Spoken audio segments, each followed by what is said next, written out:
Okay, so one more question for you. What is your idea of a successful principal?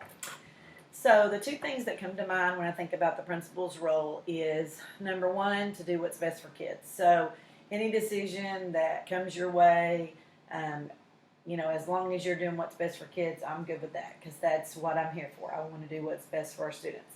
And then the other thing is we want to provide the best instruction possible. So I also think it's the principal's job to make sure that the teachers have the right tools to do their job. So, providing us with whatever we would need to be successful in the classroom as well.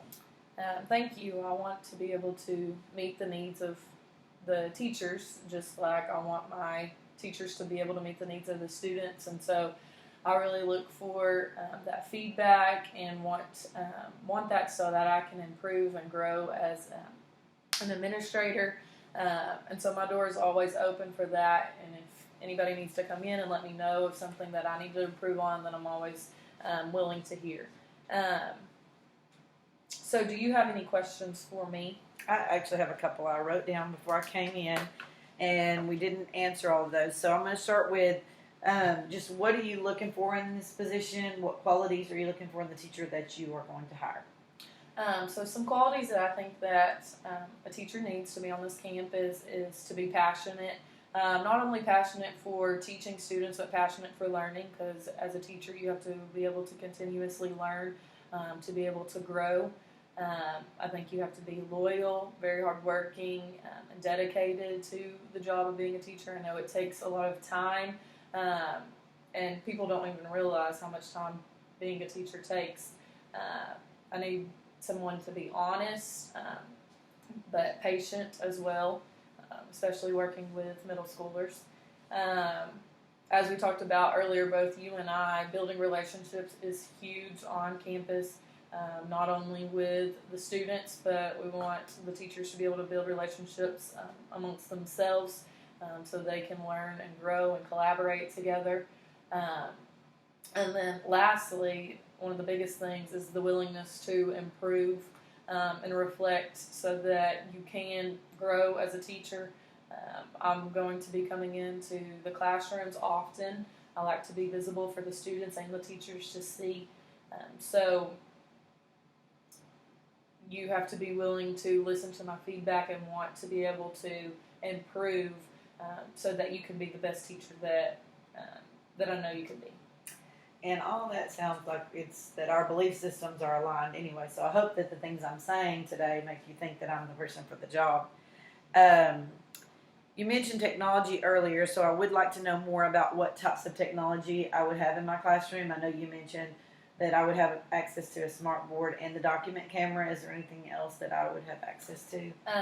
So each student is issued a MacBook at the beginning of the school year in the 7th and 8th grade. And in 6th grade, the classrooms will have carts that the students can use daily. So you're able to use those as well as you're going to be. The teachers are issued MacBooks, and so they can keep those. And you don't have to check them in daily, neither the teacher nor the student. You keep them throughout the year, and then you check it back in at the end of the school year. And teachers are actually able to check them out for the summer as well, so they can get that planning that they want to get done during the summer, or use the computer for professional development and different things that you want to have a computer for. Some other things we have are iPads. So we talked about the document cameras. So there's document cameras, but there's also iPads that can be used as document cameras, as well as a variety of other things. I know that a lot of our teachers use Pear Deck for presentations and such. I'm not sure if you're aware of that, but you can walk around the classroom with your iPad and have your slide showing, and then you can ask a question. You just put on there what kind of question you want, and then you ask that, and the students can respond right there, and you have immediate feedback. Because you did talk about checking for understanding daily, so that would be a good tool that you could use in your classroom. We talked about the smart boards. The students can interact with those, and then projectors to be able to display. And then we also have Apple TVs, and so if you wanted to display whatever's on your screen from your MacBook, then it can display on your smart board by plugging into your Apple TV there. So yes, those are some of the technology. And then earlier you mentioned Newzilla. Is there anything that you hear that y'all have available that the students really like as far as programs? For the STAR tested subjects, we actually have a program called Study Island. I'm not sure if you're aware of that, but the teachers can go in and adjust with each student what TEKS they want the student to be working on. So I know we talked about earlier using the data from tests and assessments. So if you have that data and you're using it, you can go in and plug in those specific standards and TEKS into Study Island for that specific child that they can continue to work on. So that's a great program that we use on our campus. That sounds good. About what are your average class sizes at the school? We are a small campus, and so we usually have about 21 to 23 students per class. And it depends on, so regular class periods, you're going to have that amount. If you have band or PE, different electives, then it'll shorten down the regular classes for those students who aren't in band or PE to be in the regular classes. Some go down to 15, and some even go smaller than that. Just kind of depends on the class time of the day. That makes sense. How involved are the parents here? So we actually have a PTO group. They help our school with fundraising. They do different activities that are fun for the students and put on different events like school dances. They hold concession stands. We have Tiger Days and things like that to where students are able to participate and their parents are there and involved. We like for our parents to be involved, and we want to build partnerships with them. And I know that we talked about communication earlier, so that's a very big thing. We want to make sure that they're involved in any kind of major decision that we make for our school. So we have different committees and things that our parents are able to be a part of. And having them a part of that will only help strengthen our school and make it reach our goals that we're wanting to. Having those parents a part of their child's education you can have it to where they believe the same thing as what the school is teaching instead of having two different things where it's hard for the student. Do you have any mentoring programs for new teachers? Because at my last district, I typically am a mentor. I've taught for a number of years and have a lot of experience, and so I always like helping the new teachers get started and helping them to be more successful in their classrooms. I like that you're interested in a leadership role. That's great. Yes, we do have a mentor program, so any new teachers coming in would have an experienced mentor readily available for them, and that's how they collaborate and different things like that and become a part of the family that we have here. They help get them involved and feel comfortable on campus. It's usually with our more experienced staff members, like you said, are the mentors, and they're able to help with any questions that they have about how we do things here, and also with any questions that they have about how things work in the classroom or how you could do something better in the classroom. How often is professional development decided on for teachers? Professional development, I will use the walkthrough, observation, and also student performance data to be able to decide what the teacher needs and what they need to improve. And then based on that data, that's how I provide professional development.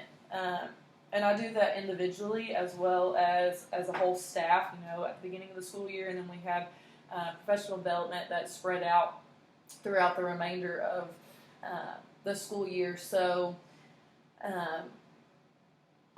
when I come into the classroom, I'll give feedback to teachers and let them know what they're doing great in as well as what they should improve in, and I give them that support in those areas that they need to improve in to make sure that they can be the best teacher that they can be. Like I said earlier, I need teachers to have the willingness to improve, and so we start with that, and then I look into different professional developments at our local region, center, and then as a whole, I look at all the teachers' data and I decide, okay, what areas do we need to improve in there? Okay, good, because I know some of the things you mentioned, I would probably want to let you know early on that I'd like some more staff development because I do enjoy learning and I want to do my best. So if you have things available, I'd like to be able to participate in that. That's awesome. We also do, so each each summer, teachers have to sign up for 3 different professional developments, and we hold some here this upcoming summer. We have decided that we're going to hold technology professional development because some of our teachers feel like that's a big weakness of theirs. They know that they have access to it, that they know they can implement it, but they feel like they lack the knowledge to implement it. And so we have an instructional technology specialist that is going to come in, and in the morning she plans on having different instructional tools that teachers are able to use in their classroom, and walks you through how you can use that in your specific content. And then in the afternoon is there for you to be able to bring in your content and your standards and start incorporating that, because one of the big things is if you're given the knowledge, you still might not have time to incorporate that technology in your classroom. And so giving a half day of time to be able to build those instructional tools to be able to use in the classroom in the following year is something very big and something that our teachers really want, so that they can use that technology, because in today's world, students have that readily available to them, and it's something that keeps them interested and engaged in the classroom. And so that's something that we are going to include. We also have some different special education and 504 accommodation and modification trainings held here at Troop Middle School, and then other teachers sign up using the Region 7 workshop calendar that's online. So there's a variety of ways that you can get professional development. And then, like I said, we'll have the professional development days at the beginning of the school year that I'll include on what we need to work on and how we can improve so we can build that up. That all sounds really good. I know that you're probably interviewing all day today. I don't know how many people you have that you're going to interview, but do you have any idea about when you're going to make a selection? I want to make a selection before April. I think that hiring early, that's how you get your best teachers, is hiring early. If I'm waiting until July to make a selection, then those teachers are already the best teachers are already going to be gone. So hopefully I can let you know within the next couple of weeks my decision. Okay, that sounds good. It's Thank nice you. to meet you. Nice to meet you.